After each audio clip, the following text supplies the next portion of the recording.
우리 누가복음 18장 2절과 3절 말씀 함께 읽어보도록 하겠습니다. 함께 읽겠습니다. 시작. 이르시되 어떤 도시에 하나님을 두려워하지 않고 사람을 무시하는 한 재판장이 있는데 그 도시에 한 과부가 있어 자주 그에게 가서 내 원수에 대한 나의 원한을 풀어주소서 하되. 아멘. 재판장에 가서 내 원수에 대한 나의 원한을 풀어주소서라고 말하는 이분의 목소리를 들어봤을 때 자신의 힘으로는 해결할 수 없는 어떠한 불의한 일을 당했다라는 사실을 알 수 있습니다. 이 당시 사회에서, 이스라엘 사회에서 사회적으로 경제적으로 가장 약한 사람 가운데 한 명이 누구였을까요? 과부. 바로 과부였습니다. 그래서 우리는 이 예수님 말씀 속 과부를 과부였네 라고 특정하기보다는 그 시대에 가장 연약한 사람을 가리킨다라고 생각하는 편이 좋을 것 같습니다.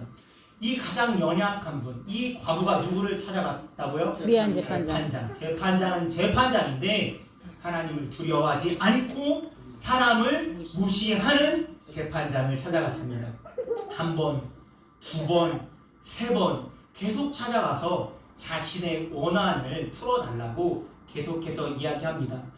재판장님, 내 원수에 대한 내 원한을 풀어주소서. 여기서 이 원한은 개인적인 원한을 말하는 게 아니에요. 원어적 의미에는 어떤 의미가 있냐면 공정한 판결, 공정한 재판을 해서 빼앗긴 나의 권리를 다시 찾아달라라는 말씀의 의미가 원한입니다.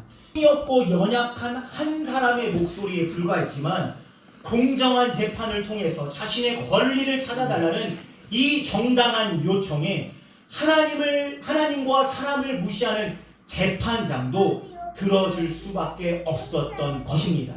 이것이 바로 정당한 요구의 능력, 정당한 요구의 힘인 줄 믿습니다. 그렇다면 우리가 하나님 아버지를 향해 할 수 있는 정당한 요구, 정당한 권리의 기도는 어떤 종류의 기도일까요? 그 기도는 바로 한 영혼을 바라보면서 그 영혼이 빼앗긴 권리, 하나님 자녀로서의 권리를 되찾아 하나님의 형상이 회복되기를 간절히 요청하는 것이 우리가 하나님 아버지를 향해 할 수 있는 정당한 권리를 찾아달라는 기도, 원한을 풀어달라는 기도인 줄 믿습니다. 아멘. 원래 인간은 어떻게 창조가 되었죠? 하나님의 형상으로 창조되었습니다.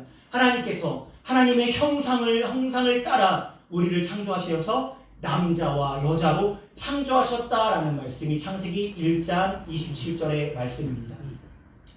마귀의 게임에 빠진 인간의 대표 아담의 불순종으로 이 또 아담의 타락함으로 말미암아 하나님과 사랑의 교제를 나누면서 영원히 살아야 할 인간이 하나님을 대적하는 죄를 지었고 사망에 빠져버리는 처지가 되어버렸습니다.